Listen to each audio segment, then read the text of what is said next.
वैदिक ज्योतिष के अनुसार अगर आप लोग देखेंगे तो अक्सर आप लोगों ने यह सुना होगा कि हर ग्रह के लिए एक एक पिंड एलोकेट किया हुआ है, यानी एक एक उनको जो है जगह दे रखी है। लेकिन उन नवग्रहों में से 2 ग्रह ही सिर्फ ऐसे हैं जिसे हम राहु और केतु के नाम से जाते हैं, जिनको कोई भी या पिंड के रूप में जो है उनको स्थापित नहीं किया गया है।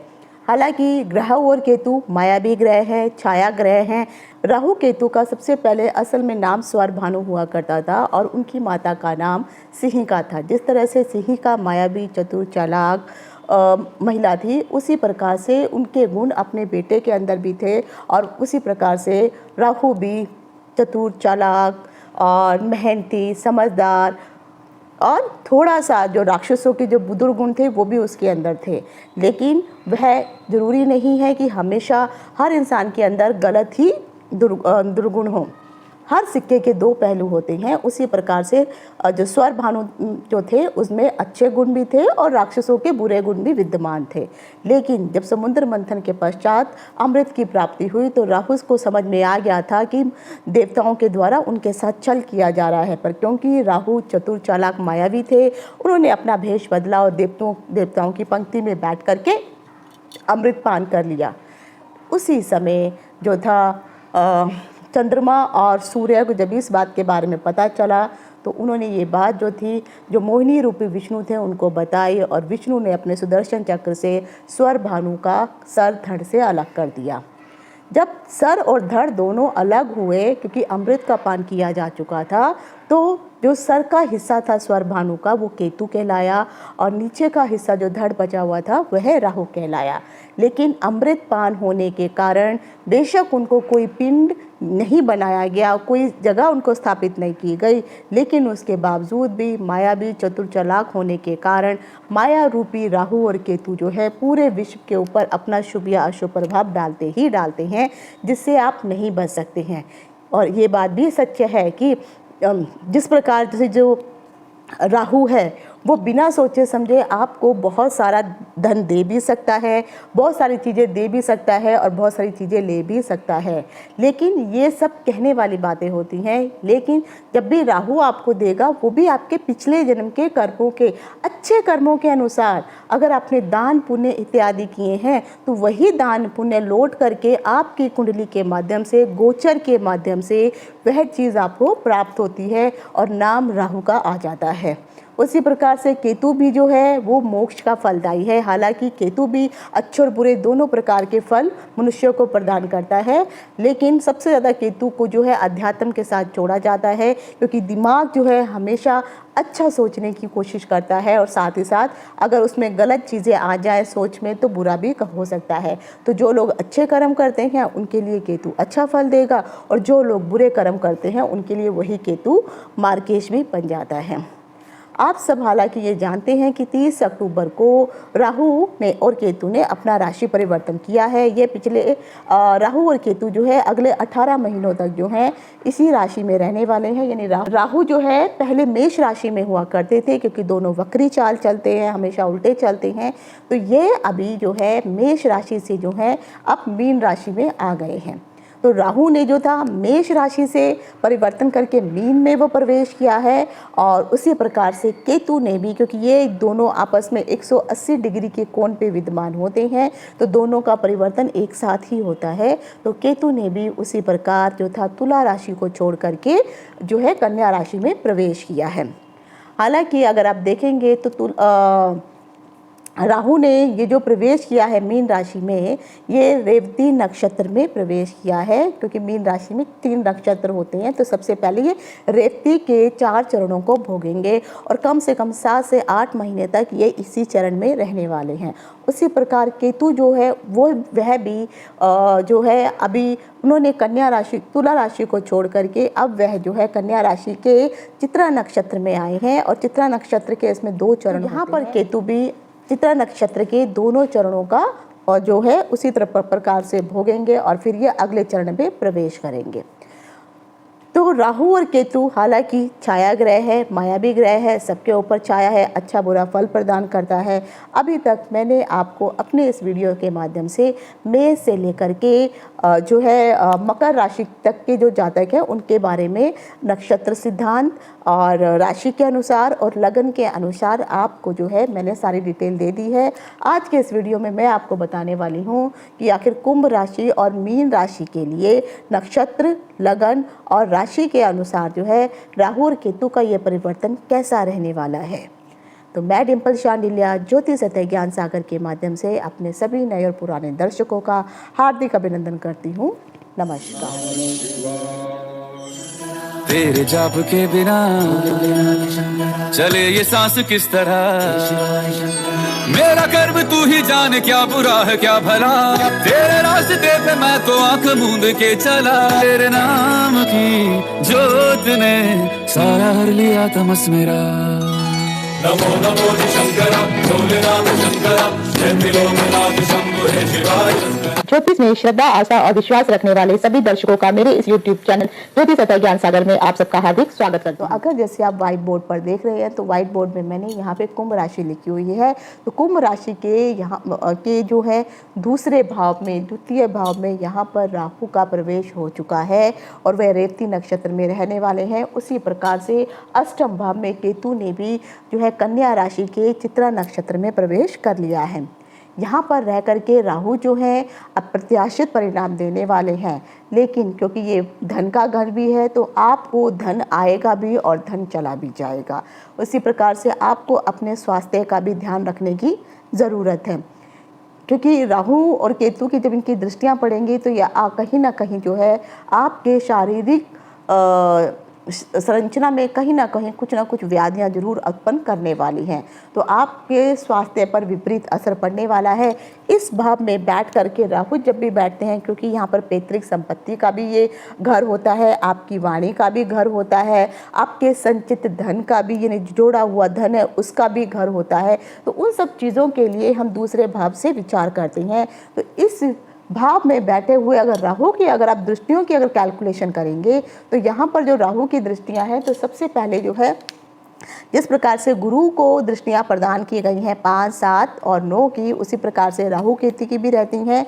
तो राहु की जो दृष्टियां हैं आपके इन स्थानों पर पड़ने वाली हैं। तो 1, 2, 3, 4, 5। तो राहु की जो 5वीं दृष्टि है वो आपके छठे भाव पर पड़ने वाली है। उसके बाद राहु की जो है 7वीं दृष्टि जो है वो आपके अष्टम भाव पर यानी केतु पे पड़ेगी और 9वीं दृष्टि आपके 10म भाव यानी कार्य क्षेत्र के भाव पर पड़ने वाली है। उसी प्रकार से अगर आप केतु को देखेंगे तो केतु की दृष्टि 1, 2, 3, 4, 5 पहली जो दृष्टि उनकी पड़ेगी वो आपके भाग्य भाव पर पड़ने वाली है। उसके बाद जो है आपकी 7वीं दृष्टि राहु यानी द्वादश जो द्वितीय भाव पर पड़ेगी और उसके बाद उनकी जो है 9वीं दृष्टि आपके चौथे भाव पर बढ़ने वाली है। तो इन सभी दृष्टियों का जो है बहुत फल मिलता है। और राहु की और केतु की अन्य दृष्टियां भी होती हैं, जो सारी दृष्टियां जो हैं मैं वैसे भी कैलकुलेट करके आपको बता दूंगी, लेकिन जो ये मेन दृष्टियां हैं इन दृष्टियों में राहु का जो है कम से कम भी अगर आप देखेंगे तो 100% का प्रभाव इन दृष्टियों में रहता है। तो यहाँ पर जब राहु की जब दृष्टि जब आप पड़ेगी तो जैसे मैंने कहा राहु आपके द्वितीय भाव में बैठा हुआ है, तो कहीं ना कहीं से इस तरह से आपके साथ जो है कुंभ राशि के लिए योग बनेगा कि अचानक आपको धन की प्राप्ति तो होने वाली है। और अगर आपने काफ़ी दिनों से किसी को धन उधारी पे भी दे रखा है तब आप जो है इस टाइम पे आप सोच सकते हैं कि आपको जो उधार दिया हुआ पैसा अभी तक वापस नहीं मिल रहा था, अब आपको मिलने के चांसेस दिख जाएंगे। लेकिन याद रखिए इसमें आपको नक्षत्र सिद्धांत भी देखना है, क्योंकि आपका राहु आपकी कुंडली में कहाँ बैठा है वो मुझे नहीं मालूम है। तो ये ओवरऑल जो है इसके बारे में मैं बता रही हूँ, लेकिन अगर आप नक्षत्र के अनुसार, क्योंकि कुंभ राशि में है तो मैं ये नक्षत्र सिद्धांत के अनुसार भी आपको आगे बताऊँगी, तो उससे आप कैलकुलेट कर लीजिए कि जो ये फल मैं बता रही हूँ अगर तीनों नक्षत्र, राशि और लगन के अनुसार अगर तीनों चीज़ों के में अब पॉजिटिव आ रहा है तो जो चीज़ें मैंने बताई हैं वो 100% नहीं नहीं 150% आपको मिलने वाली हैं। लेकिन अगर कहीं पे भी किसी भी जगह पर जो है आपको नेगेटिव दिखाई दे रहा है, चाहे वो लगन से दिखाई दे रहा हो, चाहे राशि से दिखाई दे रहा हो, तो लगन से आपको 20%, राशि से 80% और नक्षत्र से 50% का प्रभाव आपको पड़ेगा। अगर लगन से खराब है तब आप कह सकती हैं तो उसमें से 20% माइनस कर दीजिए, तो 150 में से 20 आपके माइनस हो जाएंगे। तो इसी तरह से आपको कैलकुलेशन को समझना है। कुंभ राशि के लिए जैसे मैंने कहा है कि धन की प्राप्ति तो होगी होगी, लेकिन अगर आपके परिवार में कोई पैतृक संपत्ति के लिए कोई वाद विवाद चल रहा था और अगर कोई कोर्ट कचहरी इत्यादि का भी मामला अगर चल रहा था, तो केतु की जो दृष्टि है कि अगर कोर्ट कचहरी का मामला था तो यहाँ पर छठे भाव पर पड़ने के कारण वो जो नतीजा है वो आपके फेवर में आएगा। तो यहाँ से कहीं ना कहीं पैतृक संपत्ति का भी लाभ आपको दिखाई दे रहा है। आपको सफलताएं भी प्राप्त होने वाली हैं। आप जो भी कार्य करने वाले हैं उनमें सफलता अवश्य आपको प्राप्त होगी।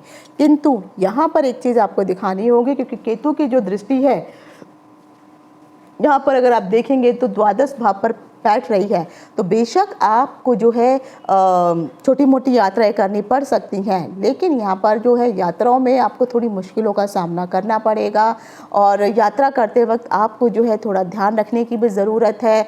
कुछ एक्सीडेंट इत्यादि होने के चांसेस आप लोगों के साथ ज़्यादा है। आपका गिर जाना, आपको ठोकर लगना और ख़ासकर जो है आपको चोट चपेट ज़्यादा अधिक लग सकती है। तो अगर आप चल रहे हैं तो संभल के चलिए। रोड क्रॉस करते वक्त भी आपको संभल के चलना होगा, क्योंकि यहाँ पे बैठा हुआ अष्टम भाव में केतु हमेशा एक्सीडेंट अवश्य करवाता है। तो यहाँ बैठ कर के केतु जो है आपके लिए मुश्किलों का जो है उत्पत्तियाँ कर सकता है।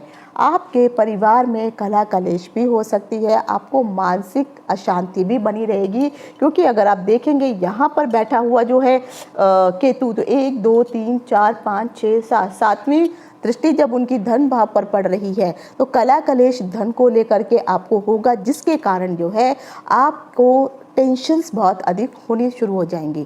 यहाँ पे लोग आपके खिलाफ हो जाएंगे, क्योंकि इनकी दृष्टि जो है चतुर्भाव पे पड़ रही है। तो परिवार में अशांति का माहौल जरूर रहेगा। आप जो भी बात करेंगे वो उन लोगों को लगेगा कि वह उन लोगों के खिलाफ है। तो इसीलिए हो सकता है कि आपके परिवार वाले आपके खिलाफ षड्यंत्र आदि भी कर सकते हैं, जिसके कारण ये मामला और अधिक बढ़ेगा और ये विवाद जो है बहुत ज़्यादा बढ़ सकता है। तो कोशिश करिए शांति से आपको इस विवाद को सुलझाना है।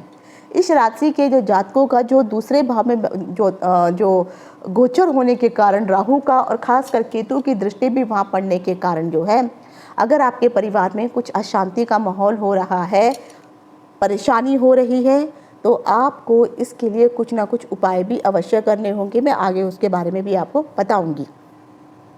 यहाँ पर बैठ करके राहु जो है जातक के मन में जो है एक, क्योंकि केतु की दृष्टि वहाँ पर पड़ रही है, तो कहीं ना कहीं एक खिन्नता भी और विरोध भी उत्पन्न कर देता है, क्योंकि जातक का जो है कम से कम मोह से जो है यहाँ पर बैठ करके जातक में जो है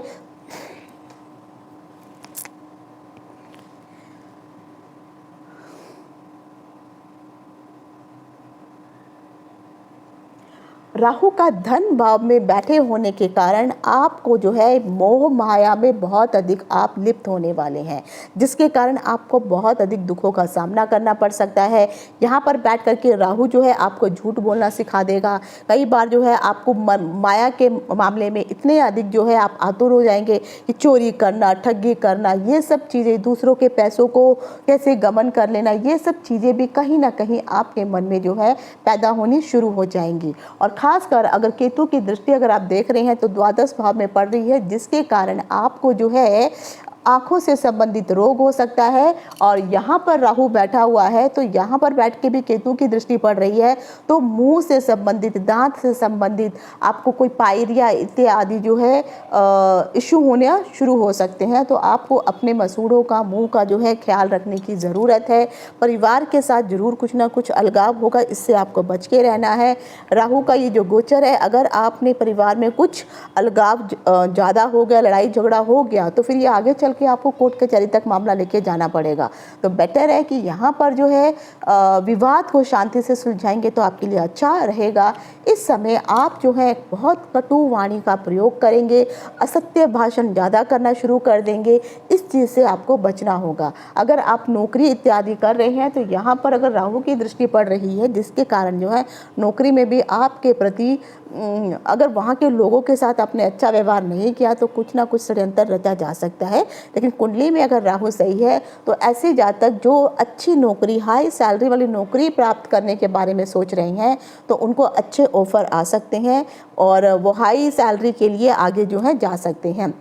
जो लोग जो है अब केतु की वजह से जो लोग जो है क्योंकि यहाँ पे दृष्टि पड़ रही है तो ये अष्टम भाव है, गुप्त विद्याओं का भाव भी है। तो जो लोग गुप्त विद्या के प्रति जिनकी मंशा है और वो गुप्त विद्याएं सीखना चाहते हैं और कुछ इस तरह के गुप्त कार्यों में अगर उनका मन है तो ये जो समय है उनके लिए अच्छा है। और ख़ासकर अगर आप ज्योतिष सीखने में भी तो इंटरेस्टेड हैं तो यहाँ पर बैठ करके जो है राहु का ये जो दृष्टि के कारण जो है आपको यहाँ पे फ़ायदा हो सकता है, क्योंकि केतु यहाँ पे विराजमान है और केतु जो है आपके दिमाग में कहीं ना कहीं उस चीज़ के हलचल को और अधिक प्रदीप्त करेगा।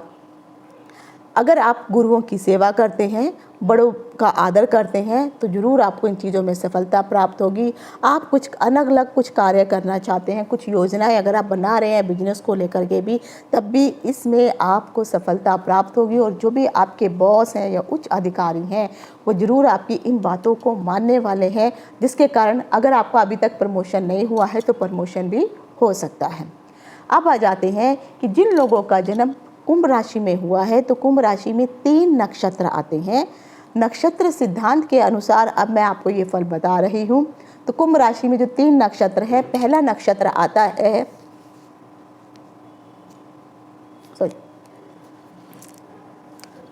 कुंभ राशि वालों के लिए अब मैं नक्षत्र सिद्धांत से आपको बताने जा रही हूँ। कुंभ राशि के अंतर्गत 3 नक्षत्र विद्यमान होते हैं, जिसमें से पहला नक्षत्र आता है धनिष्ठा नक्षत्र जो मंगल का नक्षत्र है।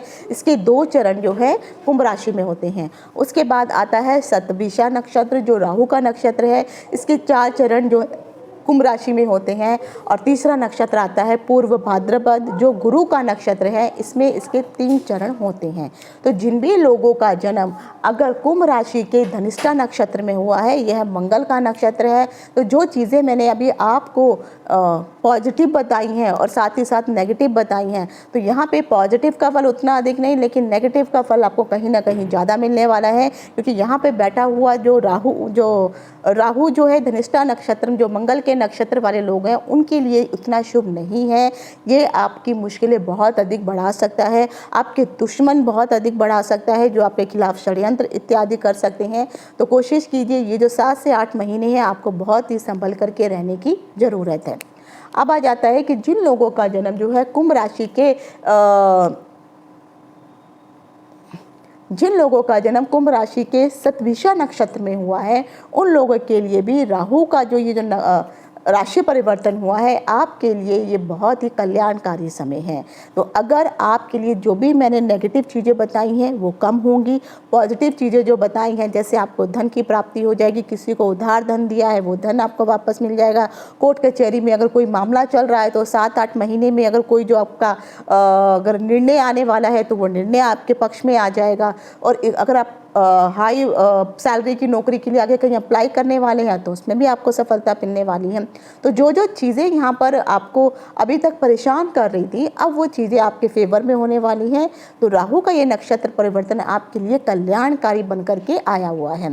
वहीं पर आता है कि जिन लोगों का जन्म कुंभ राशि के पूर्व भाद्रपद नक्षत्र में हुआ है, यह गुरु का नक्षत्र होता है। इसमें इनके 3 चरण होते हैं। तो जिन भी लोगों का इसमें जन्म हुआ है उन लोगों के लिए भी ये 7 से 8 महीने का समय उतना फेवरेबल नहीं है, शुभ नहीं है। मुश्किलें बहुत अधिक यहाँ पर होने वाली हैं आपको। और आ बैल मुझे मार ये वाली कहावत आपके ऊपर सिद्ध होने वाली है। अगर आप वाणी से समझेंगे तो लोग आपकी वाणी के कारण आपके दुश्मन बन जाएंगे, क्योंकि विपत्त तारा में आने के कारण विपत्तियाँ आप अपने आप ही मोल लेने वाले हैं। इसलिए मैंने कहा है कि अगर आपके साथ परिवार वालों का कोई अलगाव या मतभेद हो रहा है तो कोशिश करिए उन लोगों से आप उलझिए मत। जो मामला हो वो कोर्ट कचहरी में ना जा करके अगर परिवार में बैठ के ही आप लोग सुलझा लेंगे तो आपके लिए अच्छा रहेगा। नहीं तो ये चीज़ें जो हैं आगे बहुत बड़ी बढ़ जाएंगी और फिर आपको परेशानी का ही सामना करना पड़ेगा। और जो चीज़ें मैंने बताई हैं, आपको एक्सीडेंट इत्यादि हो सकता है, मुंह से संबंधित आपको परेशानियां हो सकती हैं, परिवार में अलगाव इत्यादि की स्थिति हो सकती है, सुख शांति भंग हो सकती है। तो इन चीज़ों का ये जो 7 से 8 महीने का जो टाइम है बहुत अधिक असर पड़ने वाला है। तो ये था आज मैंने आपको बताया कि कुंभ राशि वालों के लिए राशि और नक्षत्र के अनुसार आपको क्या फल दिया है या आपको क्या फल देने वाला है राहु का ये राशि परिवर्तन। अब आ जाता है मीन राशि के लिए। अगर आप मीन राशि के अकॉर्डिंग देखेंगे तो मीन राशि के लगन में ही इस वक्त राहु का जो है ट्रांसफ़र हुआ है और वह मीन राशि के रेवती नक्षत्र में इस वक्त विराजमान है।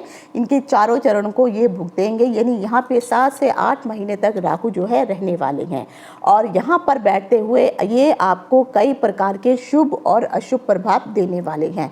अगर लगन से यहाँ पर अगर जातक यहाँ से देखेंगे या राशि से भी देखेंगे या नक्षत्र से भी देखेंगे तो इनको अलग अलग परिणाम मिलने वाले हैं। लगन से आपको 20% देखना है, राशि से आपको 80% और अगर आप नक्षत्र सिद्धांत से देख रहे हैं तो 50% के हिसाब से आपके ऊपर प्रभाव इसका पड़ने वाला है। तो अगर आप मीन राशि के हैं तो उसके लिए आपको जो है यहाँ पे 80% का प्रभाव और साथ ही नक्षत्र का प्रभाव देखेंगे तो 50 और 80 मिला के 130% का प्रभाव आपको पड़ने वाला है। लेकिन अगर आप लगन से देखेंगे तो 20% का प्रभाव भी आपको यहाँ पे मिलेगा। और जो आपकी राशि है उसमें आप जो है अपने लगन को और नक्षत्र को भी जोड़ लीजिए तो आपको अपना प्रभाव समझ में आ जाएगा। तो मीन राशि के लिए यहाँ पर जो है लगन भाव में बैठ करके राहु जो है आपके व्यक्तित्व को निखारने वाला है। इस भाव में बैठा हुआ राहु, अगर आपने जैसे मैंने कहा है राहु बहुत चतुर था, चालाक था, इंटेलिजेंट था, लेकिन कहीं ना कहीं उसमें छल कपट की भावना भी थी, गलत कार्य करने की भावना भी थी। तो वो चीज़ें अगर अच्छी चीज़ें हैं तो साथ साथ बुरी चीज़ों का प्रभाव भी आपके ऊपर पड़ने वाला है। उसी के ऑपोजिट साइड में केतु का भी राशि परिवर्तन हुआ है। केतु जो है अब पहले जो थे केतु तुला राशि में थे, अब तुला राशि से छोड़ के वो कन्या राशि में आ गए हैं। तो कन्या राशि के इस वक्त जो केतु हैं चित्रा नक्षत्र में यहाँ पर विद्यमान है। अगर यहाँ पर अगर हम इनकी दृष्टियाँ देखेंगे तो राहु की 5वीं दृष्टि 1 2 3 4, 5वीं दृष्टि पंचम भाव में, 7वीं दृष्टि सप्तम भाव में और 9वीं दृष्टि नवम भाव यानी भाग्य भाव पे पड़ेगी। उसी के अनुसार केतु की दृष्टियाँ देखेंगे, 5वीं दृष्टि आपके लाभ भाव पर पड़ने वाली है, 7वीं दृष्टि आपके लगन भाव पर और 9वीं दृष्टि आपके तृतीय भाव पर पड़ने वाली है, जो आपके छोटे भाई बहन और आपके कर्तव्य का आपके मान मर्यादा रिस्पेक्ट का भाव ये कहलाता है। इस भाव में बैठे हुए राहु जो हैं जहाँ पर, क्योंकि अगर चंद्रमा ही यहाँ पर है, आपकी मीन राशि है, तो यहाँ पर बैठ करके आपको सर में दर्द की पीड़ा अधिक हो सकती है। आपके मन में भ्रम बहुत अधिक इस समय पैदा हो जाएगा, विवाद होना शुरू हो जाएगा। आप क्योंकि भ्रम के कारण ही आपको गलतफहमियाँ होंगी, जिसके कारण घर में अशांति भी फैलेगी, लड़ाई झगड़े भी बढ़ जाएंगे। और अगर आप वायु उससे संबंधित पीड़ित है, क्योंकि यहाँ पे जो है ये जल तत्व की राशि है, तो जल से संबंधित जो है यानी वात पीड़ा आपको परेशान कर सकती है। और ख़ासकर अगर आपने इस समय में शुद्ध जल का प्रयोग नहीं किया, अगर आप अल्कोहल या मदिरा पान करते हैं या कोई भी पेय पदार्थ पीते हैं तो उससे आपके शरीर को नुकसान ही होने वाला है। तो स्वास्थ्य में खासकर आपको जो है पेट से संबंधित पीड़ा अधिक होगी, क्योंकि राहु की दृष्टि जो है आपके पंचम भाव पर पड़ रही है। यहाँ पर बैठ करके आपको जो है गैस से संबंधित मुश्किलों का सामना करना पड़ेगा, आपके पेट में अल्सर इत्यादि भी हो सकता है। और ख़ासकर ये समय में आपको जो है आलस बहुत अधिक हो जाएगा। तो कोशिश करिए आलस को अपने ऊपर हावी ना होने दें और जिस कार्य को आपने करने के लिए ठाना है उस कार्य को पूरी तरह से करके ही आप अगर मानेंगे तब जा कर के ही आपको सफलता मिलेगी। और एक चीज़ और कहूँगी, अगर आप कोई नया कार्य, नया प्रोजेक्ट, कुछ नया काम करने वाले हैं तो इसको गुपचुप ही रखिए, सबके सामने इसको मत उजागर कीजिए। जब वो आपका कार्य संपन्न हो जाए उसी के बाद इसको जो है दूसरों तक बताएं, नहीं तो दूसरों को अगर आपने पहले ही बता दिया तो यहाँ पर आपका काम बनने की बजाय बिगड़ पहले जाएगा। हाँ, आप अगर जो है महिला है और नवविवाहित हैं और अगर आप बच्चा इत्यादि प्लानिंग कर रहे हैं तो ज़रूर आपको यहाँ पे सफलता प्राप्त होने वाली है। लेकिन अगर कुंडली में ग्रहों की तो स्थिति आपको देखनी पड़ेगी। अगर ठीक नहीं है तो कहीं ना कहीं मिस कैरेज होने की भी संभावना यहाँ पे फिर दिखाई देती है। आप अगर जो है किसी प्रकार से कोई भाग्य से संबंधित जो है यहाँ पर ज़रूर आपको थोड़ा डामाडोल साथ मिलने वाला है। अगर आप कुछ ऐसे कार्य होंगे आपको लगेंगे कि बस अभी की जो काम है ये तो मेरा पूरा हो ही जाएगा, लेकिन भाग्य अचानक ही ऐसी करवट लेगा कि आपका काम जो है वो पूरा होते होते रह जाएगा। तो ज़रूर यहाँ पे ध्यान रखिए, क्योंकि भाग्य का साथ आपको इतना अच्छा नहीं मिलने वाला है, क्योंकि राहु की दृष्टि भाग्य भाव पर पड़ रही है। तो यहाँ पर ज़रूर एक तो आप नास्तिक हो जाएंगे, ईश्वर के प्रति आप जो है इतना ज़्यादा जो पूजा पाठ इत्यादि की तरफ आपका ध्यान नहीं जाएगा, और आप जो है उनके विरुद्ध होकर के, अपने परिवार के विरुद्ध होकर के कुछ इस प्रकार की गतिविधियों में भी शामिल हो सकते हैं। तो कोशिश करिए कि अगर आपका मन नहीं लग रहा है तो लगाइए, मंदिर में जरूर जाइए, ईश्वर के दर्शन अवश्य कीजिए, और कुछ इस प्रकार के कार्यों में संलग्न मत रहिए। नहीं तो यहाँ पर आपको जो है सरकार से संबंधित कुछ ना कुछ आपके ऊपर जो है एक्शन भी लिया जा सकता है। अगर आप किसी प्रकार का कोई सरकार से संबंधित कोई कार्य इत्यादि आवेदन करने के लिए सोच रही हैं और गलत तरीके से अगर आपने आवेदन किया है तो यहाँ पर आपको लेने के देने भी पड़ सकते हैं। तो ग्रह स्थितियाँ आपकी जो है अगर अनुकूल है, सही हैं, तो कहीं ना कहीं आपको इसका फल भी मिल जाएगा। लेकिन अगर आपने सही तरीके से काम नहीं किया तो यही सरकार आपको एक्शन भी ले सकती है। जो लोग स्टूडेंट हैं, विद्यार्थी हैं, उन लोगों के लिए मैं ज़रूर कहूँगी कि अगर वो थोड़ा मन लगा करके पढ़े तो उनके लिए ये समय बहुत अच्छा हो सकता है। और ख़ासकर अगर आप कोई विदेशी भाषा इत्यादि सीख रहे हैं या बाहर जाने का भी प्लान कर रहे हैं, विदेश में पढ़ने का प्लान कर रहे हैं, किसी कॉम्पिटिटिव एग्ज़ाम में बैठ करके एग्ज़ाम लिखने वाले हैं, तो ज़रूर कहीं ना कहीं आपके लिए यह समय बहुत अच्छा है, फेवरेबल है। तो आप ज़रूर इसकी मेहनत करिए और आपको फल इसका मिलेगा। राहु का ये जो गोचर है लगन भाव में होने के कारण अगर आप देखेंगे तो खासकर आपको अपनी बुद्धि को स्थिर रखना होगा। लोगों की बातों में आ करके आपको जो है कुछ गलत निर्णय नहीं लेने हैं, अपनी बुद्धि से काम लीजिए। और खासकर जो आपके परिवार के बड़े बुजुर्ग हैं, माता पिता हैं, उनसे जो है अगर आप सलाह मशवरा लेंगे तो आपको फ़ायदा होगा। हाँ, अगर आप लोग शेयर मार्केट इत्यादि में भी अगर आप काम करते हैं तो यहाँ पर अगर आप देखेंगे तो केतु की दृष्टि आपके लाभ भाव पर पड़ रही है। तो शेयर मार्केट में पैसा निवेश करने के लिए इस वक्त अगर आप सोचेंगे तो ये उतना अच्छा फेवरेबल समय जो है मैं नहीं बोलूँगी। तो यहाँ पर आप एक तो किसी को धन देने से पहले भी 10 बार सोचिए, और शेयर मार्केट में भी पैसा लगाने से पहले जो है आपको बहुत जो है सोच समझ के ही काम करना होगा। नहीं तो आपका जो धन है वो जो निवेश किया है उसमें आपको फ़ायदा कम, नुकसान अधिक होगा। अगर आप किसी प्रेम प्रसंग में पड़े हुए हैं तो और या फिर कहीं पे कोई अप्रोच करने वाले हैं तो वहाँ पर भी आपको बैठ करके उतनी अधिक सफलता प्राप्त नहीं होने वाली है, क्योंकि मन मुटाव आपको बहुत अधिक होंगे। सप्तम भाव में केतु बैठ करके हमेशा अलगाव की स्थिति उत्पन्न करता है। होगा क्या, राहु आपके मन में संशय, भ्रम इत्यादि पैदा करेगा। आप दूसरों की बातों में आ जाएंगे, जिसके कारण जो है अगर आप आपके पार्टनर से, अगर आपकी वाइफ है और अगर महिला है तो हस्बैंड है तो वाइफ के लिए जो है ये समय थोड़ा सा आपके लिए प्रतिकूल नहीं है, क्योंकि भ्रम की स्थिति के कारण आपके ऊपर जो है आपके परिवार में जो है हस्बैंड वाइफ के ऊपर जो है लड़ाई झगड़े हो सकते हैं। अगर आप जो है कपल है और लव बर्ड है तो वहाँ पर भी कहीं ना कहीं भ्रम के कारण ये जो आपका रिलेशनशिप है ये टूट भी सकता है। तो आपको ये जो समय है, जब तक राहु यहाँ पर 7 से 8 महीने रेवती नक्षत्र में बैठा हुआ है, तो आपको बहुत सोच समझ के जो है अपना समय निकालना होगा। और ख़ासकर इस समय दाम्पत्य जीवन में भी बहुत अधिक कड़वाहट का सामना हो सकता है कि आपका मामला कोर्ट कचहरी तक भी चला जाए। लेकिन जब ये स्थितियां बदलेंगी तो वही चीज़ें शांत भी हो जाएंगी। तो कुछ महीनों की बात है, तो यहाँ पे आप थोड़ा सा संभल के रहिए। एक चीज़ ज़रूर बोलूँगी कि आप अगर हस्बैंड है तो अपने पार्टनर के साथ किसी भी प्रकार की जोर ज़बरदस्ती इत्यादि ना करें, किसी चीज़ के लिए प्रेशराइज ना करें।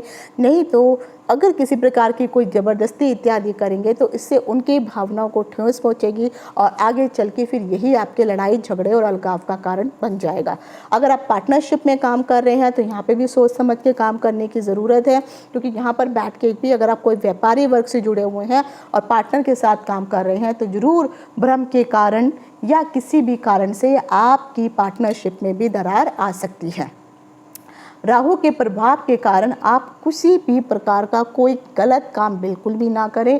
हालांकि केतु की दृष्टि जो है आपके जो है तृतीय भाव पर पड़ रही है, और तृतीय भाव पर बैठा हुआ कि जो तृतीय भाव की जो दृष्टि है ये जरूर आपको अच्छा फल देने वाली है। अगर आपके छोटे भाई बहनों के साथ पहले से कोई अलगाव चल रहा था, परेशानी चल रही थी, तो ज़रूर वहाँ पर जो बैठ करके अब वो चीज़ें सॉर्ट आउट हो जाएंगी। आपको अपने छोटे भाई बहनों का जो है आपको उनसे जो संबंध खराब थे वह संबंध आपके ठीक हो जाएंगे, उनका सहयोग आपको प्राप्त होने वाला है। और राहु के कारण अगर आप देखेंगे तो कि जो दृष्टि अगर आपकी जो भाग्य भवन पे जो पड़ रही है, इसके कारण आपको मैं ज़रूर कहूँगी, जैसे मैंने पहला भी कहा है कि आपको धर्म के विरुद्ध किसी प्रकार का कोई काम नहीं करना है।